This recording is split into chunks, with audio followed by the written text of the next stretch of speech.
Hello, everybody, and welcome today to our live stream here with my friend Nate Spears. Nate, it's so good to have you on with me this afternoon. I'm super excited to do this session with you, and we'll come back around to you, Nate. I want to, introduce the audience to you and make sure that everybody gets to know you super well. But before we do that, just a few quick housekeeping items. First of all, we will have an open Q&A session at the end here of the live stream, and so feel free to start posting your questions in whatever social media platform you are currently on. We will do our best to keep an eye on those and to address those. If they're applicable, we might address them during our conversation. If not, we'll save them towards the end and try to get to all of those that we possibly can. My name is Earl Foote. I am founder and CEO of Nexus IT. Nexus IT is a white glove IT support, cybersecurity, and cloud firm based here in Salt Lake City, Utah. And I'm joined here with my friend Nate Spears, co-founder of Clearsource. Nate and I have known each other for a number of years and have gotten to know each other better as time has gone on. And it's interesting how our leadership journeys have been very similar. And Nate and myself and some of the other collaborators that have done these sessions with me, we have essentially, we've all kind of had maybe some rough patches in our journeys as entrepreneurs or leaders, and we're grateful to good mentors and good people out there who took us under their wings and kind of helped us learn some of the ropes. Not that they're, obviously learning is a lifelong pursuit, and certainly Nate and I have not arrived at any sort of, massive pinnacles. It's a continual journey, right, Nate? Absolutely. So anyways, we're just, we like to do these sessions to kind of give back to the community, share some ideas, see what resonates, and hopefully there's some ideas that help other, entrepreneurs and leaders in the community to find more success in what they do. So let me introduce Nate. Nate, your official bio, here we go, is Nate was, and this is really interesting, by the way, you're going to want to tune in and listen to this because Nate has a very interesting background. So Nate was raised in the swamplands and marshes of southeastern Georgia. He was homeschooled. He spent his days exploring the natural world and evenings doing door-to-door sales with his dad. As early as the age of 8, Nate was learning how to sell everything from encyclopedias to long-distance telephone services. When he was 16, Nate and his younger siblings moved with their mom to Cedar City, Utah. After school, Nate worked a full-time job as an outbound call center telemarketer. With 8 years of outbound sales and inbound customer service, he got into vendor operations management with American Express while studying economics at the University of Utah. Upon graduating, Nate landed at BMW Bank. While earning his MBA, Nate was managing the outsourcing of customer service for the BMW Visa signature card to third-party call centers. It was during this time at BMW that Nate and his colleague, Rob Goyer, had a realization. The big players in the call center space were only focused on efficiency, not quality. There must be an opportunity in the outsourced customer service industry for a company to create the BMW customer experience for any company. It was with this vision that Nate and Rob launched Clearsource in 2008. Clearsource provides premium customer care services, phone, chat, email support, as well as other back office functions on behalf of other companies. This experience was eye-opening. Nate had never before had direct reports at any point in his corporate career, and his MBA hardly prepared him to build a large organization. This lack of managerial experience kept the realization of Clearsource's potential out of reach for nearly a decade. Despite being recognized as an Inc. 500 company in 2015, 2016, and 2017, Nate is able to recount several times before, during, and after this period of intense growth when he thought Clearsource was going to go out of business. And I can attest as a fellow entrepreneur that sometimes when things all look rosy on the outside, you're on the verge of just, one bad check, right? That might close the doors. So let's see here. These fast fail experiences pushed Nate to learn the skills he wasn't taught in school. His employees generally viewed call center work as a life-sucking, monotonous slog. He had to figure out how to teach these people to love their jobs through self-study. Nate became a student of today's thought leaders, Simon Sinek, Brene Brown, Patrick Leoncinelli, Tim Collins, and others. Nate even gave himself a promotion. He once made himself the team leader of 10 customer service reps for 6 months so that he could experience whether the leadership ideas he had read about would work in the real world. These days, his company is on much stronger footing with nearly 400 employees spread across Utah and abroad. Nate is able to spend the majority of his time doing what he loves most, teaching leaders in his organization how to create exceptional customer experiences for the people they lead. Nate has developed a 12-week leadership training program to teach the principles of healthy accountability and stewardship. The result, lower rates of attrition, more discretionary effort, fewer headaches, and happier clients. When Nate isn't evangelizing the principles of healthy leadership, he's practicing self-care by spending time with his wife and 3 children, road cycling, trail running, snowboarding, and of course, reading leadership books. So, Nate, welcome here today. You and I have had a few conversations, and I know we had a bit of a conversation about this journey of like being thrust into a leadership role when you really have no right to be there, and probably don't have the adequate experience to be there.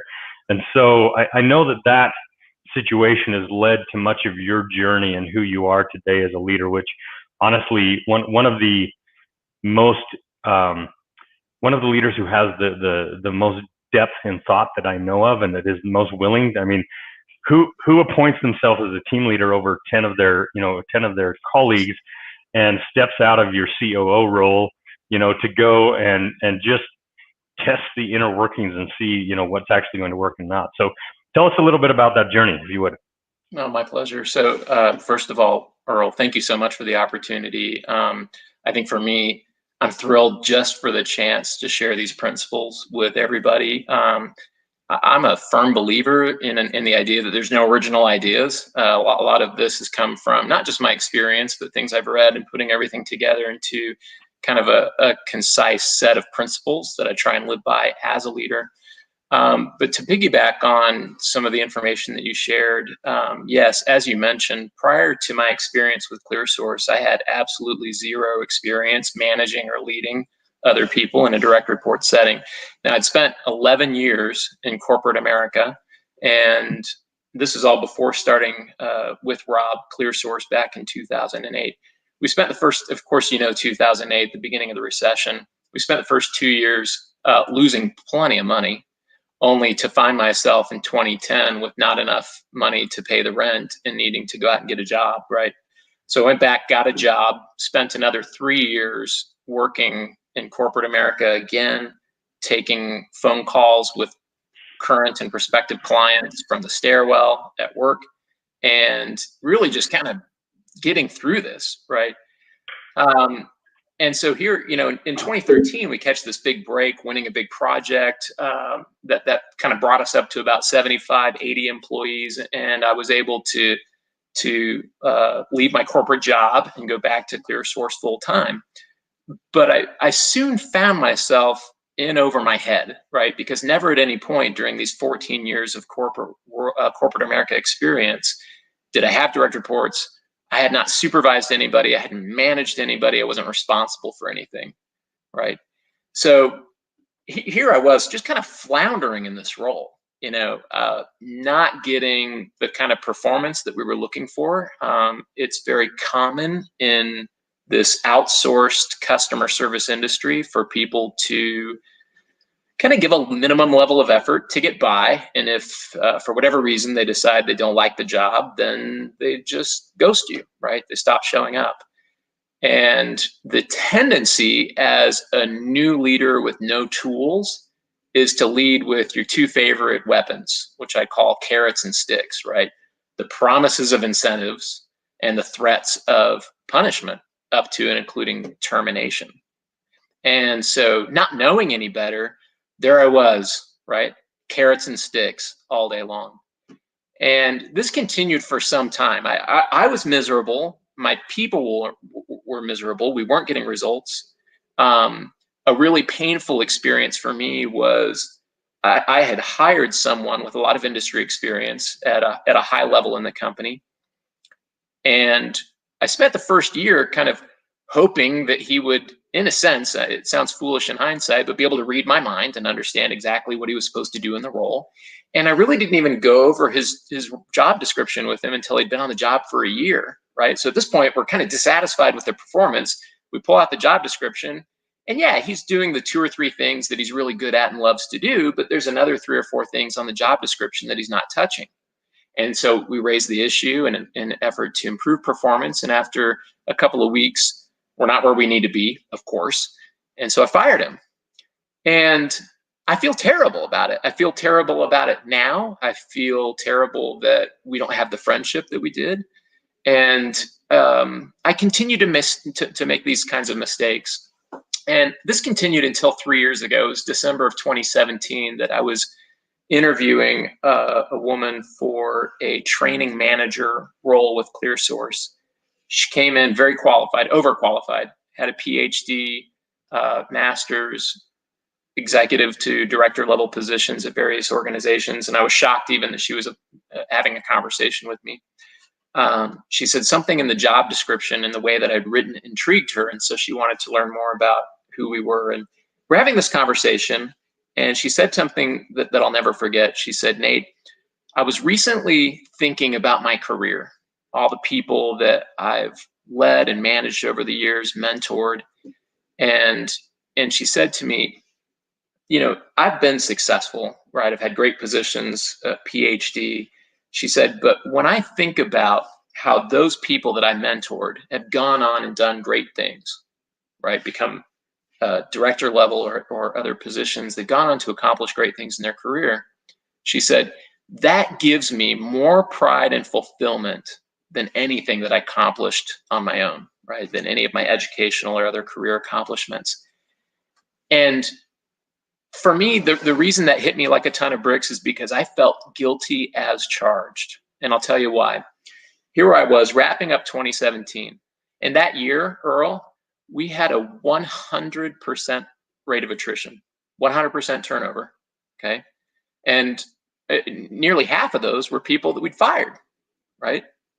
And I thought to myself, what is going on? This is crazy. Not only is it expensive, but here I am investing all of this emotional energy into getting to know people, caring about them, only to see them fail and then me fire them as a result. And I thought, something has got to change. And it was shortly thereafter that I really started reading Simon Sinek, Brene Brown, Jim Collins' Good to Great, and other books that kind of put me on a path to move forward to solving some of these challenges. Very cool, Nate. Well, thank you so much for setting the stage. So many really good points there and very interesting things. For me, I really like the carrots and sticks. That's fantastic. And it's so true. And it really, if you self-analyze and you realize that that's the way you're leading, you need to change something because it's not a proper way to lead. I think it's really interesting to hear your entrepreneurial journey. And so often, I think, particularly with budding entrepreneurs or just people from outside of the entrepreneurial community, as they gaze in, they think it's all red carpets and, rose-colored glasses and, it's fame and fortune. And the reality is that for so many of us, particularly in those early years, it's feast and famine, and it's rarely feast. It's mostly famine. And there's a lot of difficult challenges and difficult times. And so, hearing your story of like starting a company and then stepping back out of that company, right, and taking a job so you can, support your family until the revenue comes back to a point where you can come back in. I mean, those are the untold stories that people just don't think about sometimes or don't understand that those exist. when you're dealing with entrepreneurship. You talked about the leadership mistakes and not really training or defining expectations until a year into somebody's tenure with you, and those things stick with you. Like when you realize it's me, it's my fault, right? I could have done something different here. And granted, it doesn't mean that every leader, 100% of everything is their fault, right? I mean, sometimes it's the team member, their attitude, their work ethic, their dedication, whatever it might be. But when as a leader, and I know, you've read the book Extreme Leadership by Jocko Willink. Yeah, and that's one of those situations where really you have to ask yourself, have I really done everything in my power to make this situation successful? And if I have, then great. I've done the right things, and I can kind of wash my hands and do what's necessary with the situation, right? But if I haven't, what have I done wrong? How can I change that? And yeah, those things stick with you.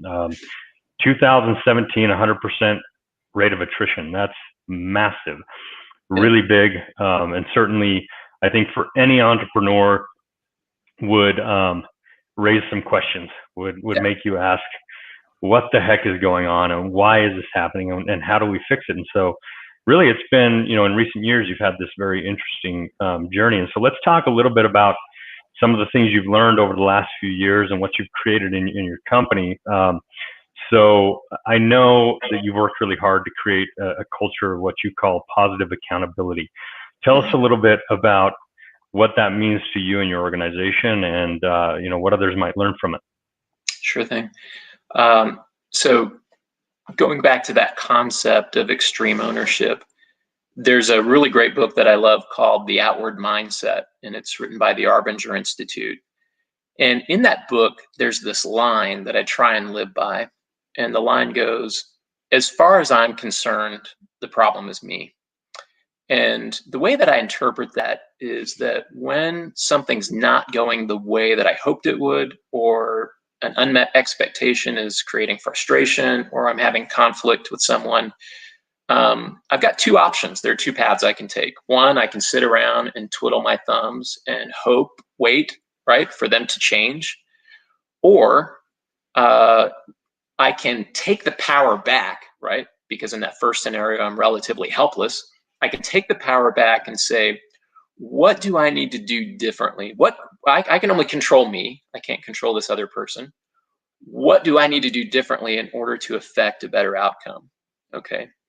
And adopting this mindset is what started to allow me to stop blaming employees for the things that they were doing that ultimately led to me terminating them or them resigning or whatever else, right? Like at the end of the day, I had two options. I could continue to threaten people, and of course, anyone with a gun to their head will do what you ask for as long as that gun is there. But ultimately, once you take it away, then they leave and they never come back, right?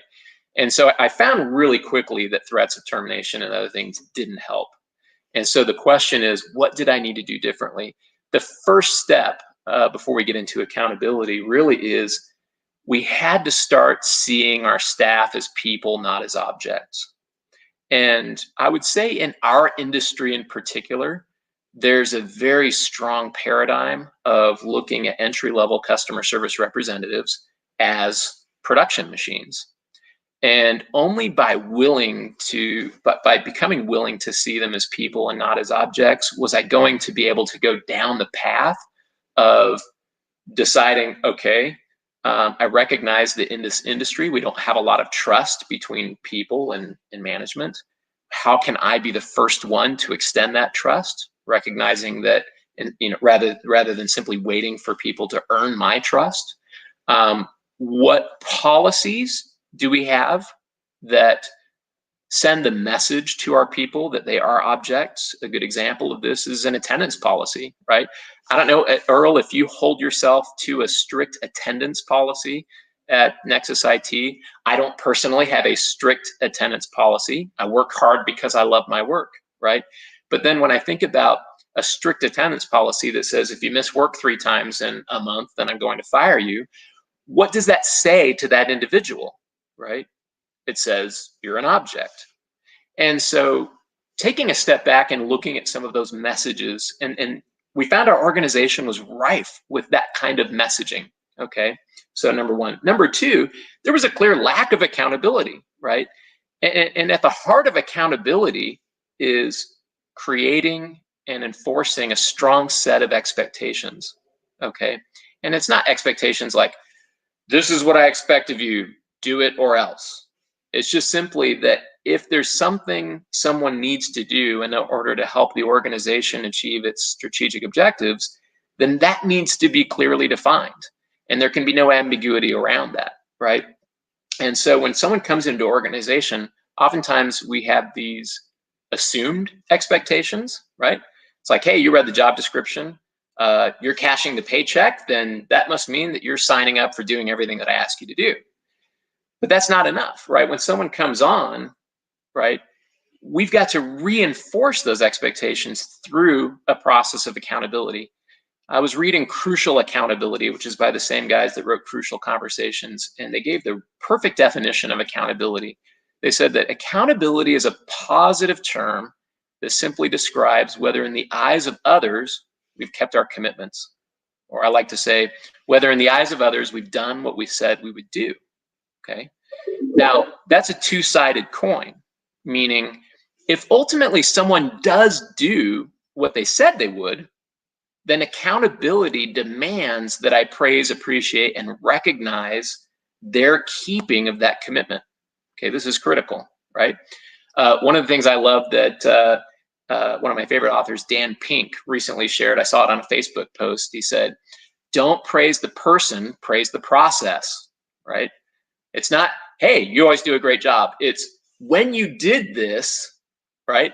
That was awesome and I loved it, and here's how it contributed to helping the company be successful. And so we praise, appreciate, and recognize the keeping of commitments, okay? So the next question is what happens when somebody is not keeping their commitments? They're not doing what they said they would do, okay? Now, this is where, in the absence of true leadership principles, we tend to resort to carrots and sticks.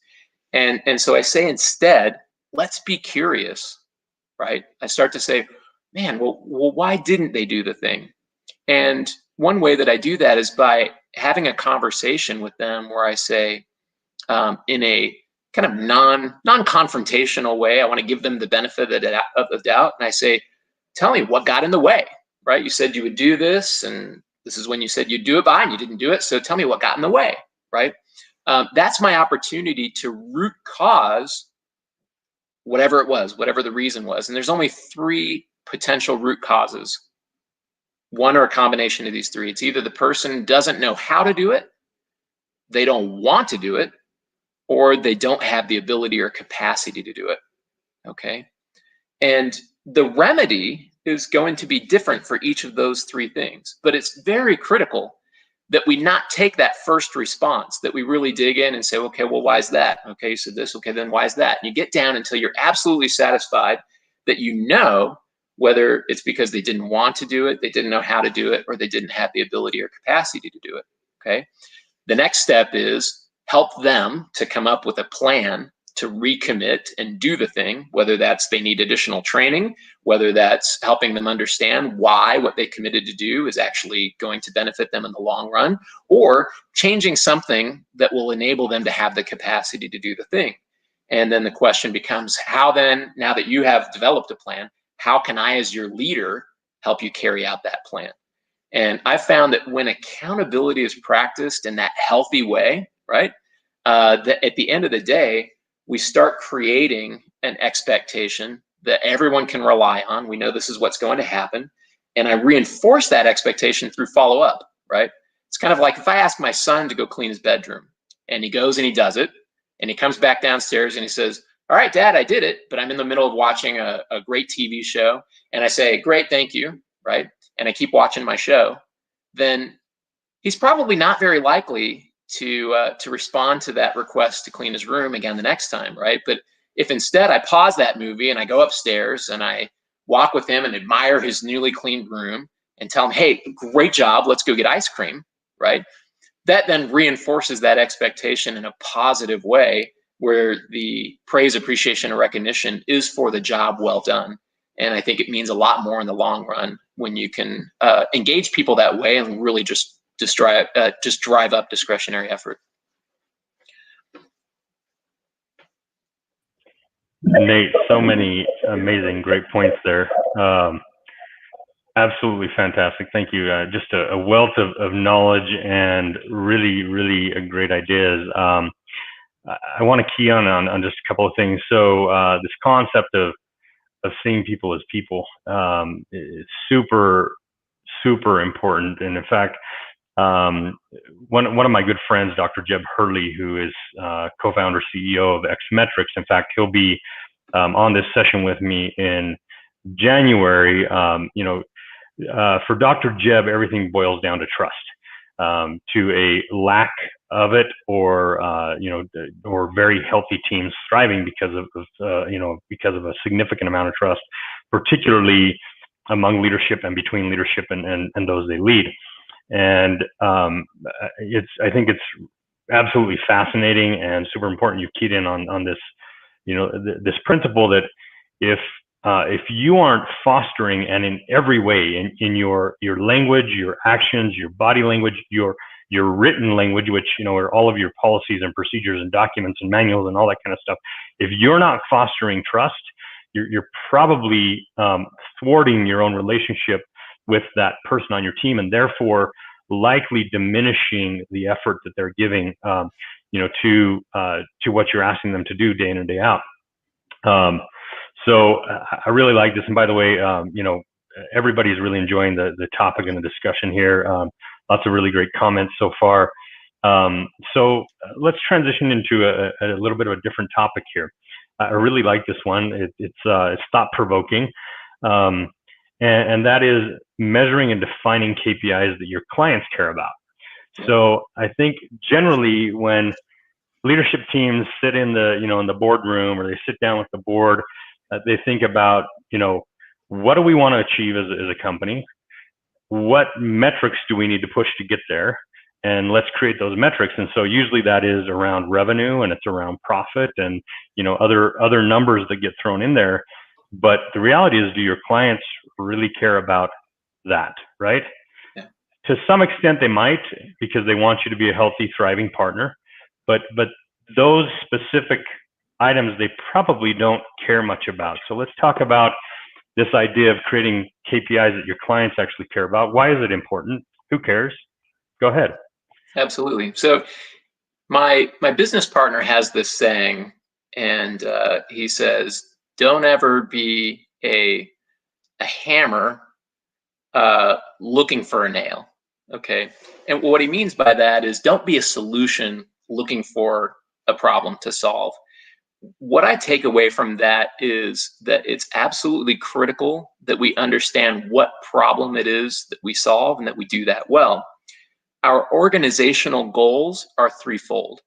First, and most important, we've got to have happy clients, which means doing everything we can to ensure that they feel that we're creating value. And I want to tell you why I say feel that we're creating value. In a KPI conversation, you're going to say, Nate, that sounds a little squishy, and I agree with you, it does. But let me explain. Simon Sinek teaches that we make our decisions first emotionally, and then we justify them with facts, figures, rationale, features, benefits, etc. The reality is that our clients do business with us because they like us and they want to do business with us. Okay. Now, of course, we've got to adhere to the contractual obligations and make sure that we're exceeding all the expectations and other targets we've been given. But first and foremost, I've got to make sure that that emotional checkbox is checked so that we can continue to do business together. So first and foremost, happy clients. That for us means ensuring that their customers are thrilled with the service that we're providing as an outsourced service provider. Our second collective goal is healthy financials.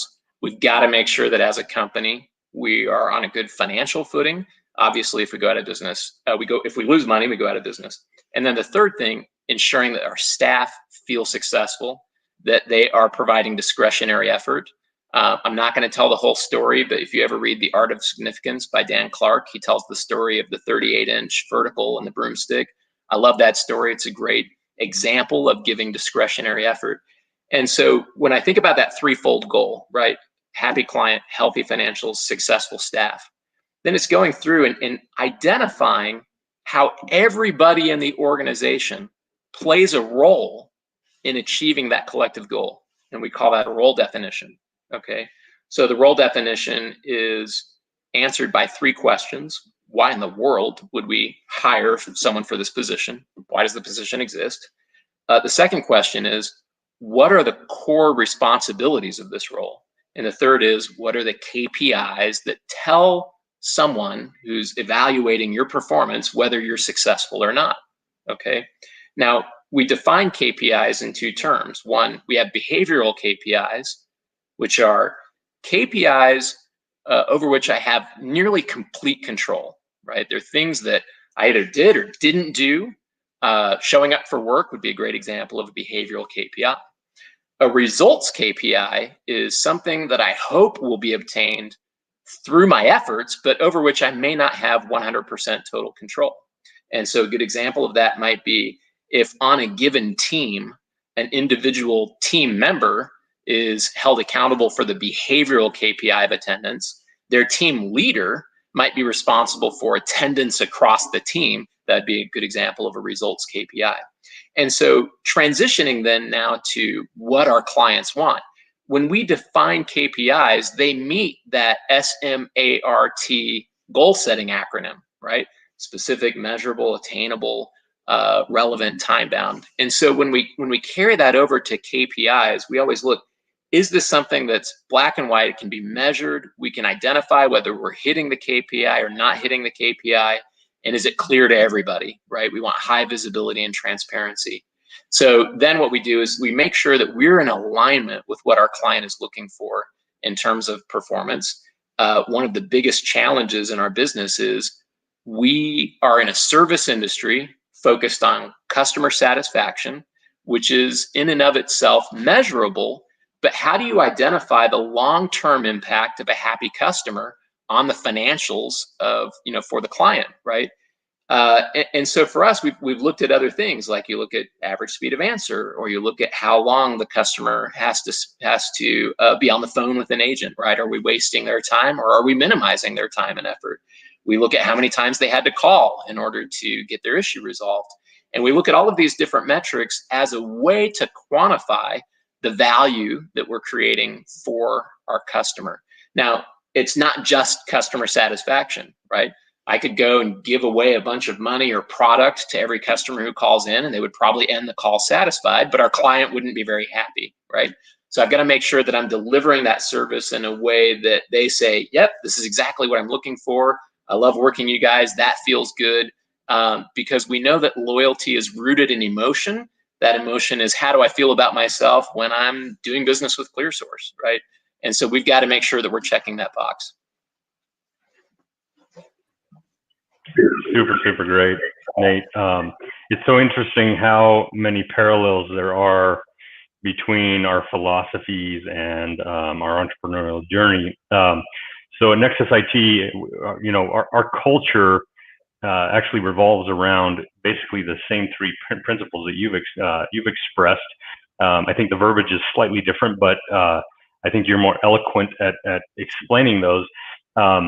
For us, really what that is the three pillars of our organization and the three entities that we serve are, number one, to make sure that our clientele have an extraordinary experience, that they're so thrilled that they want to talk about it, right? They're so thrilled that they want to go leave a Google review because, and they, oftentimes they do, which is, testament to our team.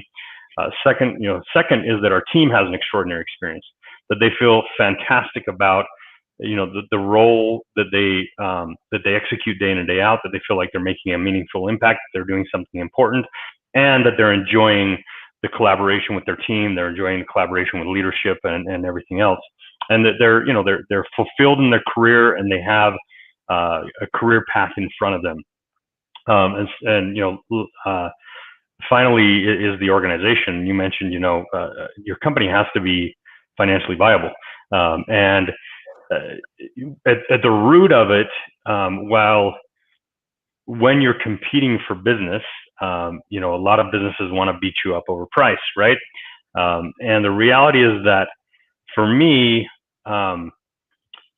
really wise, leaders understand and know that their partners in their businesses, they have to be financially viable organizations, and they have to make a profit. They cannot continue to be a great partner to you if they can't reinvest into their business and into their team and into their products and services, right? And so those are three really, really important points that I like out of here. And I just want to, say it's interesting that for me, this was also a journey of learning and understanding this concept that the client doesn't necessarily care about the KPIs that you set in the boardroom, right? And if you lead with the KPIs that are important to us, which we, I guess several years ago had a bit of an epiphany, and finally understood this point, and therefore we created an incentive program for our team members. Now here's a carrot, right? But sometimes I think that there's good use of carrots, and sometimes you got to use a stick, but it's certainly not your only two tools in your tool bag. But for us, once we figured out those KPIs that really matter to our clients, which is ticket response times, ticket resolution times, first time resolution, 100% satisfaction from that client. And we started to incentivize our client service delivery teams based upon those KPIs. That's when we had a transformational experience. Yeah. That's when our clients, the service delivery really started to resonate with them, and therefore the financial viability of the company and the experience of the team began to improve, right? And so I think you can't underestimate this thought of understand what it is that really matters to your client. Go talk to them, right? Yeah. Go sit down with them and ask them what really matters to you, and figure out how to measure it and figure out how to make your team accountable. Now, there might be other mechanisms. We use an incentive. Every month our team gets incentives based upon the metrics that that they need to hit to make sure our clients are satisfied. Yeah. But there are other methods that others use. So let's see. I just want to interject. I've got something I'm burning to say about incentives real quick. So when I think of carrots and sticks, when I think of carrots, I think of the analogy of somebody sitting on the horse, and they've got what looks like a fishing pole, and down at the end of the string is a carrot dangling out in front of the horse, right? So the horse is walking toward the carrot, but of course, the more the horse walks, the carrot just keeps going further away, right? I've been in jobs where this illusion of promotion opportunities or great things that would come if I just did a really good job were shown to me, but they never became reality, right? It was always, if you do this, then you'll get that. And in his book, Dan Pink in Drive talks about the difference between what he calls if-then rewards and now-that rewards. Okay, if-then rewards are, I put out a bonus that says if everybody shows up for work on time for the rest of the month, I'm going to give you all $1,000. Okay, so everybody works really hard. They all show up for work on time at the end of the month. I hand them $1,000. They pat themselves on the back for doing a good job, right? And go and spend the money. And now that reward is completely different. And now that reward requires me to, as the leader, spend more time paying attention to the results, to the work being done by the team. Okay. And so as I see them working really hard and achieving great things, I go up to them and I say, you did such a great job with this. I want to recognize and appreciate that effort. Here's $1,000, right? Now, what's the difference between those two? In the first one, in the if-then reward, the employees pat themselves on the back for having done all the work to earn the reward. In the second one, they now look at their leader and they say, oh my gosh, they noticed. They paid attention to me, right? That means so much more than just the $1,000. And they're starting to say to themselves, I like this person. I want to be led by this person because they value me. They value my contribution. They care about me, right? At the end of the day, it cost me the same. I might have had to have spent a little more time and effort paying attention to the work being done by my people. But what then is the result, right? It's a huge trust builder and relationship builder if you want to earn discretionary effort. So incentives are absolutely critical when administered the right way. Couldn't agree more. 100%. Totally agree. And I think oftentimes leaders forget that reward and recognition are two very different things, right? And so many people are driven by recognition, even more so than reward. In my industry, you know, where we're dealing with technical engineers, the majority of them are driven by recognition more than they are so reward. You know, salespeople are going to be driven more by reward probably than recognition. But you have to begin to understand those personality types and individually understand those people, so you understand what resonates with them. And you can't cater, you know, every individual experience, you know, on every situation, but you have to start figuring out what sort of personalities and what drives your team so that you can begin to build the programs that are going to work. And so recognition is super important. So let's do this. You know, I want to encourage the audience to start putting some Q&A into the platforms. We're going to keep an eye on those. I want to ask another question here, and we'll see, you know, maybe after this question, we'll get into some of those some of that Q&A. So Nate, I know you have a philosophy that most organizations, their org chart is wrong. Tell me a little bit about that. Why is the org chart wrong, and what do you got to do to fix it? You know, this stems from a conversation. I have interviewed a lot of people for promotions over the years, and I always say, okay, you're telling me you want to be a team leader or manager, or like, why do you want this position? And almost with this voice of desperation, people say, I just want to move up, you know? And I think, and I thought about that. And I thought, what is this concept of moving up? And we talk about it. We talk about rungs on the corporate ladder, right? We talk about people who are higher than me in the organization. And I think to myself, that must mean that where you see yourself is literally at the bottom, right? Nobody wants to be at the bottom. And in traditional org charts, I mean, we use terms like entry level, whatever it is, but there are these people who probably do the most work, right? But they're at the bottom. And that doesn't feel good. Going back to that concept earlier of treating people like people and not as objects. And so I thought to myself, if we could redesign the traditional pyramid-shaped org chart where the person at the top has the biggest smiley face and the people at the bottom are wearing frowny faces, what would it look like, right? What would it be if we could see it completely differently? And what came to me was this concept of, we'll use an apple tree, okay? Where in this apple tree, as an owner and co-founder, I see myself in the root system, bringing in nutrients and moisture from the soil that represents our industry or the world around us. And my job is to nourish the trunk of the tree, which comprises all of our auxiliary functions like human resources, IT, workforce management, reporting, training, recruiting, et cetera. And then they support each of the big branches on the tree, which are our line of business managers, program managers. Their job is to support the smaller branches on the tree, which represent our team leaders, kind of our frontline supervisors, right? And then what do you have on the ends of the smallest branches? Of course, you have the apples.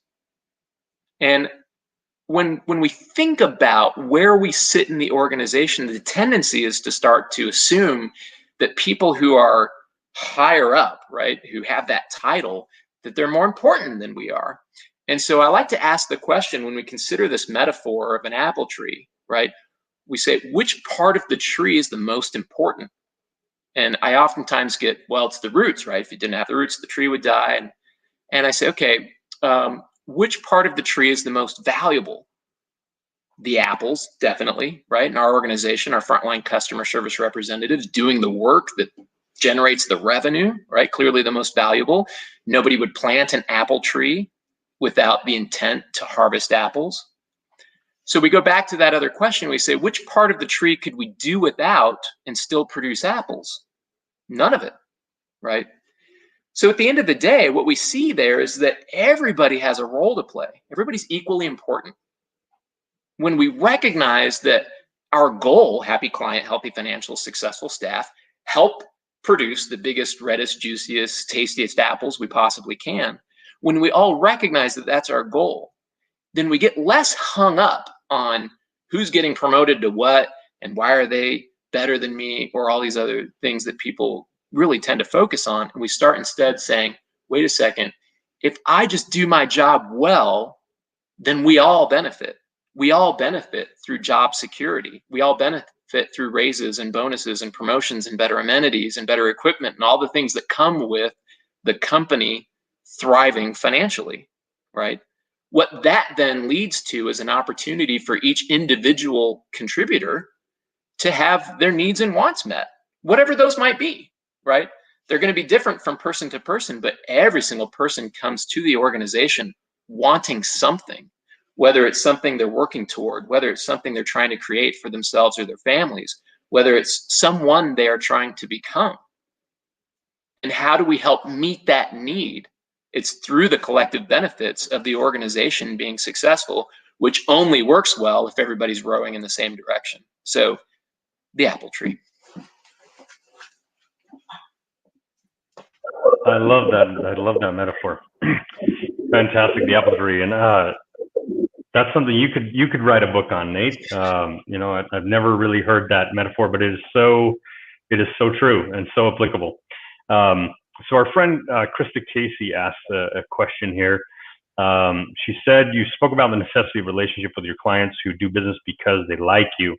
How do you best encourage your employees who may be awesome at their skills but not as personable to transmit the same level of energy and love to your clientele? I know I have some thoughts, but let's hear yours first, Nate.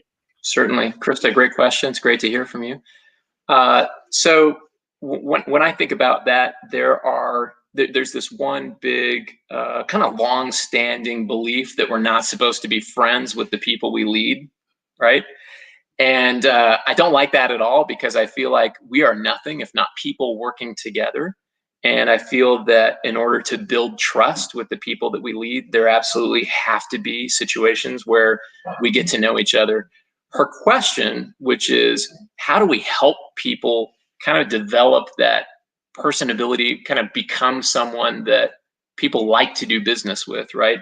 I want to talk for just a moment about empathy and the role that it plays in building connection. And so we'll just kind of say that in the same way that we believe that some people are either incapable of or don't know how to show or express empathy, what we've identified is that the thing that's stopping them from expressing empathy is also the same thing that's stopping them from building connection, right? Which is that they're protecting themselves. And so what we look at first is, I say, what are the things that are happening or have happened in this person's life that are getting in the way of their ability to create connection, right? To be open and vulnerable, to be wholehearted. And we're really getting into, if you want like a master's class on this stuff, Brene Brown, I recommend The Power of Vulnerability, which is a fantastic seminar on audible.com. But ultimately, it's going in and identifying what are the things that are becoming an obstacle to connection, and how do we help get those things out of the way so that this person can then have the ability to create connection. What we've found is that when someone is going through something especially painful in their life, it becomes very difficult for them to care about the needs of a customer, a coworker, a team leader, right? If I'm dealing with going through a divorce, or I just found out one of my parents has a terminal illness, or even my kid failing at school, any of those things can make things seem so difficult that it starts to become very hard for me to care about your situation. So helping to address those things, even though they're not work related, if there's anything we as their coworkers can do to help address those things, I think it goes a long way to kind of allowing them to feel safe and open up again. The second thing I would say is modeling. Modeling is critical. When I was a kid, I learned how to play the cello using the Suzuki method. And in the Suzuki method, they give you a CD with all of the songs that you're to learn, and they have you listen to the CD ad nauseum, 100, 500 times, so that you have this imprint on your brain of exactly how every song is supposed to go. When it comes time to play your instrument, what that allows you to do is, with not a lot of instruction, begin to self-correct because you know how the notes are supposed to sound. Now, if you're learning cello, you know that the slightest movement up or down the string can create a different tone.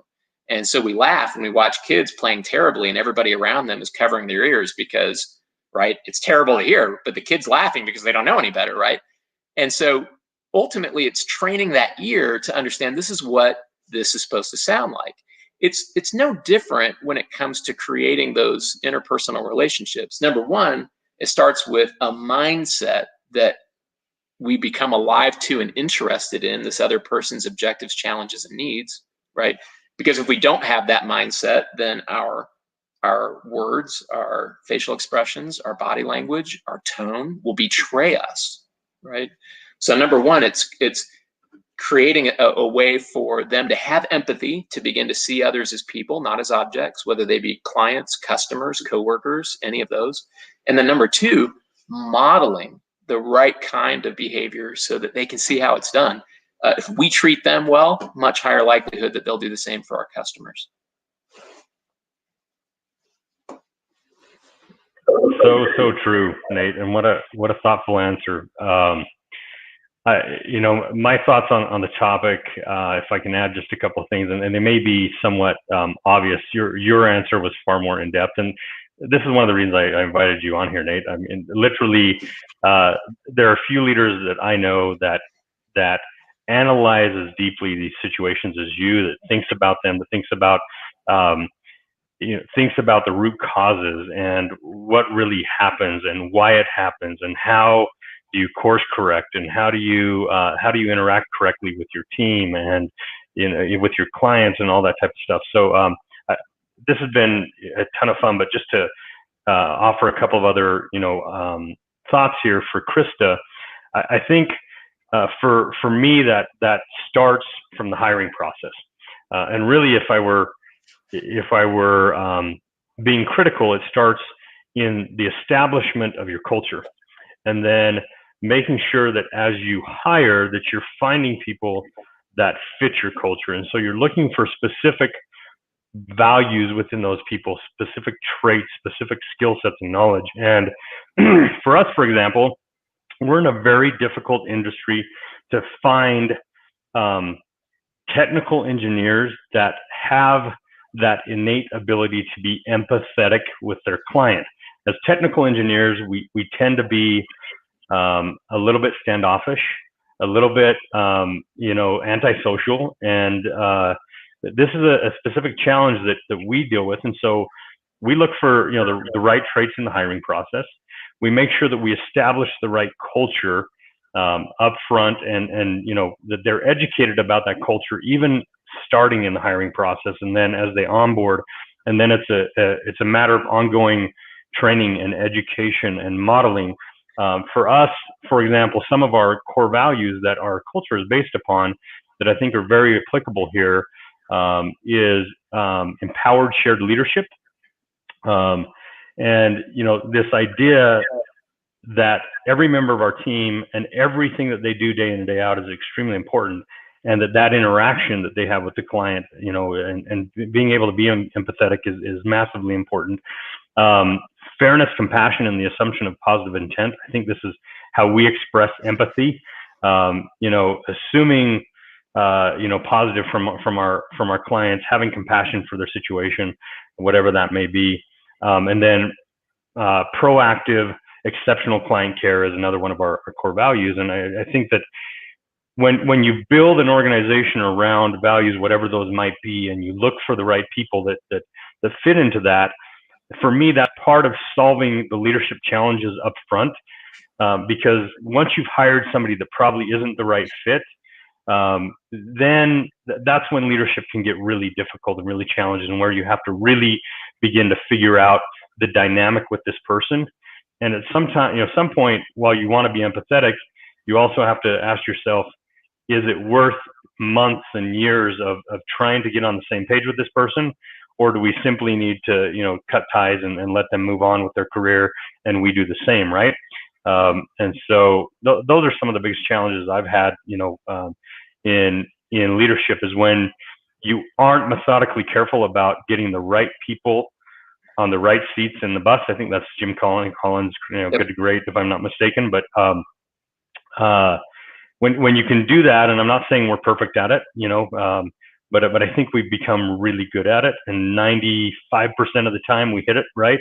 And those times that we don't, then you have to kind of really kick in your leadership skills and really figure out how you're going to get on the same page with somebody on your team. So, Nate, we're coming up on the hour here. I think we've got about 5 minutes. Let's do this. Let's see. Oh, well, somebody asked, you mentioned a lot of leadership books today. Can we get a list of those? We'll post those out on social media to this live stream, as well as some of the books that I would recommend. My last question I want to ask you in our last couple of minutes here, Nate, is, and I know you're a prolific reader of Brene Brown's material. I know you really like her, and I do too. Let's talk about clear is kind. This is a Brene Brown philosophy. Tell us about what it's about and why it's important within an organization. Yeah, we actually kind of adopted some of her language in our second core value, which is humble courage. We say we're brave enough to seek, accept, and deliver feedback. And so this comes from Dare to Lead, which is one of my favorite books by her. She talks about this idea of how much we struggle with giving feedback. And I wanted to really dig in and understand. And so I started asking some of my team leaders, why do we sugarcoat things, or why do we use really ridiculous methods of delivering feedback? Like you've heard of the sandwich method, which is say something nice, give them the feedback, and then say something nice. And I'm kind of like, that's not clear, right? Like at the end of the day, they're left just wondering. It's a shit sandwich, by the way. Yeah. I've always struggled with that as a concept. And so, I say, what Brene Brown says in her book is, she says, clear is kind, unclear is unkind. And I like to think that if we put 10 random people in a room and we said, do you prefer to receive clear feedback or unclear feedback? That everyone would raise their hand and say, I would like clear feedback. But if I put 10 leaders in a room and I say, do you consistently give clear feedback or unclear feedback? Right. I think at the end of the day, most of them are giving unclear feedback, which is to say they're not giving any feedback at all, or they're waiting a long time to give feedback, or when they do finally give it, it's so uncomfortable for them that it's not very clear. And what is at the heart of this is that they want to be liked. They don't want to give feedback and have that person walking away from that conversation not liking them, right? And so we tend to try and make it as soft and fluffy as we possibly can, but that just leads to confusion. Now, what we have to decide is what is more important. I have to decide, is the success of the person that I'm leading more important than my concerns about whether they like me at the end of that conversation? Okay. Now, again, I'm not advocating being a jerk.